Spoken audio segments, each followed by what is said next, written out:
সিংহ আবার মানুষের কথা বুঝতে পারে নাকি? তাই তো আপনার কথা কিছুই বুঝতে পারেনি রাজপুত্র।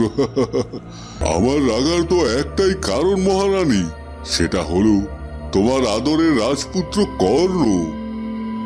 কেন? সে কি কথা? সে কি এমন করেছে যে তার জন্য আপনি এত রাগারাগি করছেন? আমার রাজপুত্রকে নিয়ে শুধু এমন কথা তো আমি শুনবো না। তুমি এখন মেয়েটাকে আর ভুলভাল বুঝিও না বৌদি। একসাথে দুটো মেয়েকে পালতে পারবে না বলেই তো আমি স্বর্ণকে আদর যত্ন করে বড় করেছি। তাই বলে কি আমি তোমায় বলেছিলাম যে তুমি কোমলকে বেশি ভালোবাসো আর স্বর্ণকে একটু বানজরে দেখো? সাধু বাবা আমায় বলেছিল ছোট থেকে তোকে আর স্বর্ণকে যেন আমি সব সময় একসঙ্গে রাখি, কিন্তু সুমনার জন্য আমি সেটা কখনোই করতে পারিনি, আর তাই জন্যই আমাকে আজকের এই দিন দেখতে হলো। কাঁদিস না স্বর্ণ, কাঁদিস না। কেঁদে আর কি করবি বল? তোর মা তো সারা জীবনে ওই কোমলকে বেশি ভালোবেসেছে আর তোকে কম। তাই বলে মা কোমলকে সব গয়না পরিয়ে দেবে, আমার জন্য কিচ্ছুটি বাকি রাখবে না? আমি কি বানের জলে ভেসে এসেছি নাকি? তোর মা আর বাবার কাছে তো সেরকমটাই রে স্বর্ণ, নইলে কি আর এরকম কেউ করে? আমার ইচ্ছা এই বাড়িতে হয় আমি থাকি আর না হয় ওই কোমল। আর বাবা মা বলে কিনা আমাদের দু বোনকে একই বাড়িতে বিয়ে দেবে। না, এটা তো আমি কিছুতেই মেনে নিতে পারবো না। থাক মা থাক, আর কাঁদিস নে। তোর জন্য তো আমি আছি। আমার যা কিছু আছে, যতটুকু গয়না আছে, সব আমি তোকেই দেব। স্বর্ণ বোন আমার, এই দেখ মায়ের সব গয়না আমি খুলে ফেলেছি আর তোর জন্য নিয়ে এসেছি। আয়, এগুলো আমি তোকে পরিয়ে দিচ্ছি। আর কাঁদিস না বোন। তুই আবার এসেছিস সেগুলো নিয়ে? যা আমার সামনে থেকে যা। পিসিমা, তুমি এক্ষুনি কোমলকে ঘর থেকে চলে যেতে বলো। আমি ওকে এক মুহূর্তের জন্য আর সহ্য করতে পারছি না। শান্ত হ, শান্ত হ তুই মা স্বর্ণ, এমন পাগলামি করিস নে। হ্যাঁ বোন, তুই একটু শান্ত হয়ে আমার কথাটা শোন না। দয়া করে আমাকে আর আমার মাকে ভুল বুঝিস না। আর তাছাড়া আমি তো তোর কাছে ক্ষমা চাইছি। মায়ের সব গয়না পরে যদি আমি অন্যায় করে থাকি তাহলে তুই আমায় ক্ষমা করে দে বোন। পিসিমা, তুমি শুনলে না আমি কি বললাম? ওই কোমল যতক্ষণ আমার চোখের সামনে থাকবে ততক্ষণ আমি শান্ত হতে পারবো না। এত রাগ করিস না বোন, এত রাগ যে ভালো নয়। এ কথা বলে কোমল স্বর্ণালীর কাছে এগিয়ে যেতে থাকে স্বর্ণকে শান্ত করার উদ্দেশ্যে। আর তখনই স্বর্ণ রেগে মেগে ঘরে থাকা হাত পাখা কমলের কপালে ছুঁড়ে মারে। অমনি হাত পাখাটা কোমলের মাথায় গিয়ে লাগে আর তার মাথা বেশ খানিকটা কেটে যায়। স্বর্ণ, এ কি কাণ্ড করলি তুই? এই কোমল, তুই এখনো এখানে দাঁড়িয়ে আছিস? যা শিগগিরই ঘর থেকে বেরিয়ে যা। দেখছিস না তোকে দেখে স্বর্ণ কেমন রেগে যাচ্ছে? এরপর কোমল কাঁদতে কাঁদতে ঘর থেকে বেরিয়ে যায়। ওদিকে রাজপুত্র কর্ণ তখন রাজপ্রাসাদে ফিরে যায়। আজ আসুক রাজপুত্র রাজপ্রাসাদে ফিরে, তারপর আমি তাকে জিজ্ঞেস করব সে কেন অনুমতি ছাড়া যখন তখন যেখানে সেখানে চলে যায়, আর তার মাতা কেনই বা তার হয়ে আমার সাথে সালিশ করে। হ্যাঁ হ্যাঁ, রাজপুত্র ফিরে এলে আমিও তার কাছে নালিশ জানাবো যে তার পিতামশাই রাজামশাই হয়েছেন বলে কি আমার মাথাটাও কিনে রেখেছেন নাকি। শুনুন মন্ত্রী মশাই, শুনুন, রানীর কথা শুনুন। যেখানে আমি এক গোটা রাজ্যের রাজা, মানে গোটা রাজ্যটাই চলে আমার হুকুমে, আর সেখানে রানী বলছে আমি তার মাথা কিনে রেখেছি কিনা। বলছি রানী, আমি শুধু তোমার মাথা নয়, গোড়া থেকে মাথা পুরোটাই কিনে রেখেছি। কি ব্যাপার কি? আজ মনে হচ্ছে রাজ দরবারে খুব তামাশা চলছে। তা কোন বিষয়ে এত তামাশা চলছে মন্ত্রীমশাই? আরে রাজপুত্র, আপনি ফিরে এসেছেন। আপনার জন্য আমি আরো সৈন্য সামন্ত দিয়ে খোঁজ পাঠিয়েছিলাম। হ্যাঁ হ্যাঁ, আপনার পাঠানো সৈন্য সামন্তের সাথে দেখা হয়েছে আমার। তারা দেখেছে আমি প্রাসাদে ফিরে এসেছি। সে চিন্তা আর করতে হবে না। এখন বলুন তো এখানে কি চলছে? দেখুন, আপনি দেখুন, আপনার পিতামশাই আর মাতা আপনাকে নিয়ে কথা বলতে বলতে ঝগড়ার পর্যায়ে চলে গেছে। এ আবার নতুন কি? রোজকের কাণ্ড এগুলো। আর তাছাড়া যেখানে রাজপুত্র কর্ণকে নিয়ে আলোচনা হবে সেখানে এরকম একটু হবেই তো। এই কথা বলতে বলতে রাজপুত্র হাসতে হাসতে রাজ দরবার ত্যাগ করে এবং তার কক্ষের দিকে চলে যায়। দেখেছেন মন্ত্রী, দেখেছেন রাজপুত্রের কাণ্ডখানা দেখেছেন? রানীও যেমন তার রাজপুত্রও হয়েছে তেমন। এই যে মহারাজ, এতক্ষণ আমায় নিয়ে অনেক কিছু বলেছেন, সব শুনে গেছি, কিন্তু আমার রাজপুত্রকে নিয়ে আর কিছু বললে কিন্তু আমি এবার চুপ করে থাকবো না, এই আমি বলে দিলাম। যাই, আমার রাজপুত্রের ভোজনের ব্যবস্থা হলো কিনা দেখি। এ কথা বলে মহারানী রাজদরবার ত্যাগ করেন। বলছিলাম মোড়ল কর্তা, আপনাকে কিছু কথা বলার ছিল। কি নতুন বায়না পয়সা সাজিয়ে এলে আমার কাছে? তোমার বায়না বাহানা তো আবার অদ্ভুত অদ্ভুত, তাই আমার আগে থেকেই ভয় করছে। এমন করে বলছেন কেন মোড়ল কর্তা? তাহলে তো আপনার কাছে কিছুই বলা যাবে না দেখছি। আচ্ছা আচ্ছা, বলো দেখি, বলো কি বলার আছে তোমার।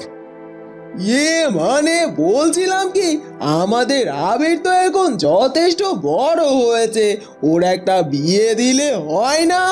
মানে তুমি আমায় অনুমতি দিলে আমি আবিরের জন্য পাত্রী খোঁজা শুরু করতাম আর কি। তোমার অনুমতি ছাড়া তো সেটা করতে পারবো না গো। ওই দেখো, আমি যা ভাবি তাই সত্যি হয়ে যায়। আমিও ভেবেছিলাম তুমি আমার খরচ বাড়ানোর ধান্দা করছো। একেই তো তোমার ওই সোনার ছেলেটা এখনো আমার পয়সায় খাচ্ছে, এখনো তো পড়াশোনা শেষ করে টাকা রোজগারের ধারে কাছেও যেতে পারলো না। এমন অকর্ম ছেলেকে বিয়ে দিয়ে ছেলের বউকেও কি আমার পয়সায় খাওয়ানোর চিন্তা ভাবনা করছো? সে কি কথা মোড়ল কর্তা, আমাদের ছেলেটা কি আর এমনি এমনি পড়াশোনা করছে? ও পড়াশোনা শেষ করে অনেক ভালো কাজ করবে, অনেক বেশি বেশি পয়সাও রোজগার করবে। বিয়ের বয়স যখন হয়েছে, এখন থেকে পাত্রী দেখাটা আমাদের উচিত। ছেলেকে আগে থেকে চোখে চোখে রাখতে হবে, তারপর একটা বিয়ে দিতে হবে। শোনো গিন্নি, তোমায় এত চিন্তা করতে হবে না, আমি সব চিন্তা করে রেখেছি। আর তুমি তো শুধু তোমার ছেলের বিয়ে দিয়ে ছেলের জন্য বাড়িতে বউ আনবে না, সে বউ হবে আমার বাড়ির লক্ষ্মী, আর তাকে হতে হবে একেবারে আমার মনের মতন।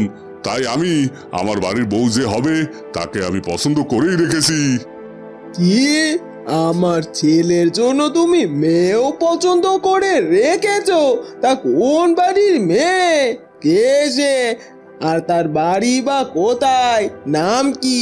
কিছুই তো জানি না আমি। আছে আছে, সবাই হলে সব জানতে পারবে। আমি তোমায় আরো বছর আগে থেকেই বলছি যে আমাদের সাধু বাবার কথা অমান্য করা উচিত হয়নি, এর ফল ভালো হবে না। আজ হাতে নাতে তার প্রমাণ পেলে তুমি। সাধু বাবা আমাদেরকে বলেছিল কোমল মাকে নিয়ে আমাদের বড় সমস্যায় পড়তে হবে না, তবে স্বর্ণকে নিয়ে একটু ঝামেলা আছে। তাই সাধু বাবা ওদের দু বোনকে সবসময় একসাথে রাখতে বলে দিয়েছিল, যেন কোমলের ভালোটুকু স্বর্ণর মধ্যেও হয়। কিন্তু সে সুযোগ তো তোমার বোন দিলই না। ছোট থেকে স্বর্ণ আর কমলকে আলাদা করে রেখেছে, আর স্বর্ণের মনে আমাদের জন্য ঘৃণা তৈরি করেছে। যা হবার তা তো হয়েই গেছে। এত বছরও যেটা আমরা শুধরাতে পারিনি, তা নিয়ে এখন আর এত শিক্ষা চেঁচামেচি করে কি হবে বলো পরমা? তাই বলছি কি, তুমি আর রাগারাগি করো না। আর তোমারও উচিত স্বর্ণের মন বুঝে চলা। আমরা যদি স্বর্ণমার মন বুঝে চলি, তাহলে স্বর্ণমাও আমাদের বুঝতে চেষ্টা করবে। তখনই কোমল সেখানে আসে আর কাঁদতে থাকে। মা, কোমল, কি হয়েছে? তুই কাঁদছিস কেন? কি, তোর মাথা থেকে তো রক্ত বেরোচ্ছে। কি হয়েছে? তুই তো এক্ষুনি স্বর্ণের ঘরে গেলি, তবে সেখানে কি হয়েছে? স্বর্ণ কি তোর মাথায় আঘাত করেছে? হ্যাঁ, নিশ্চয় সেটাই করেছে। দেখেছো দেখেছো তোমার মেয়ের কাণ্ড?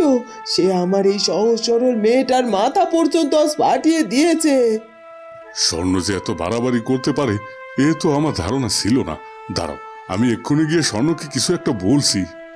থাক থাক, তুমি তোমার বোন আর ওই স্বর্ণকে কখনো যখন শাসন করনি, এখনো করতে হবে না। হ্যাঁ বাবা, তুমি যেও না, স্বর্ণ এমনিতেই রেগে আছে। এখন তুমি গেলে ও হয়তো তোমার সাথেও খারাপ ব্যবহার করবে। আমার বেশি লাগেনি, একটু পরেই ঠিক হয়ে যাবে। তুমি কাল বাড়ি যাবে আবির?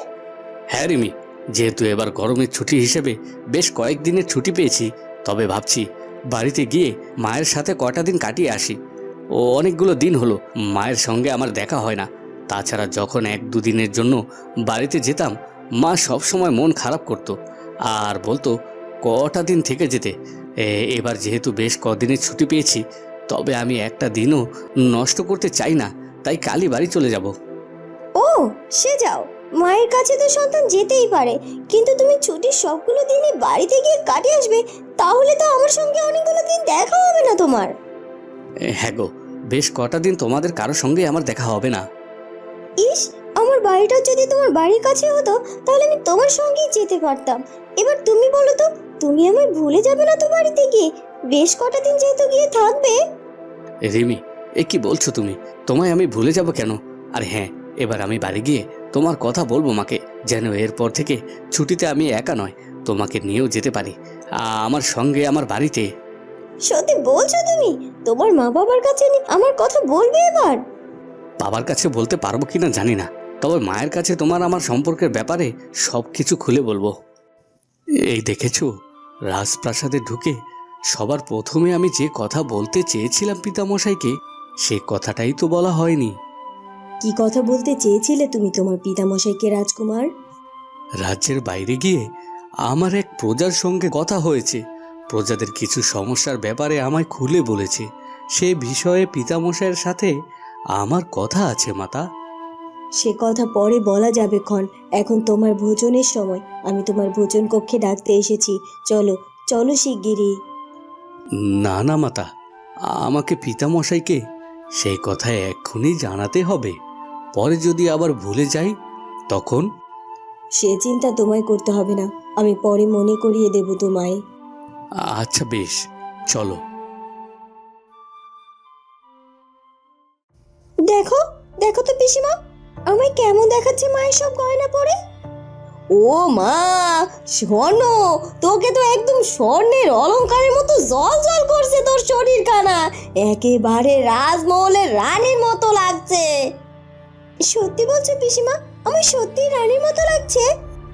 তবে আর বলছি কি, আমি মন থেকে আশীর্বাদ করি স্বর্ণ, তুই সত্যি সত্যি যেন রাজরানী হোস। আর হবি না বা কেন? তোকে কত সুন্দর দেখতে বলতো। তোকে তো রাজার পুত্ররা এক নজর দেখলেই পছন্দ করে ফেলবে। তোমার আশীর্বাদ যেন সত্যি হয় পিসিমা, আমি যেন সত্যি সত্যি রাজরানী হতে পারি। আর আমি যদি সত্যি কোনো রাজরানী হই, তাহলে ওই কোমরকে তো আমি আমার প্রাসাদের দাসী নয়তো ঘুটে কুড়ুনি বানিয়ে রাখবো।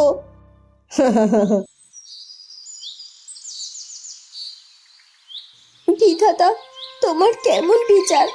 এক মায়ের গর্ভে একসাথে জন্মেছি আমরা 2 বোন, তাহলে আমাদের 2 বোনের মধ্যে তুমি এত পার্থক্যের সৃষ্টি কেন করলে?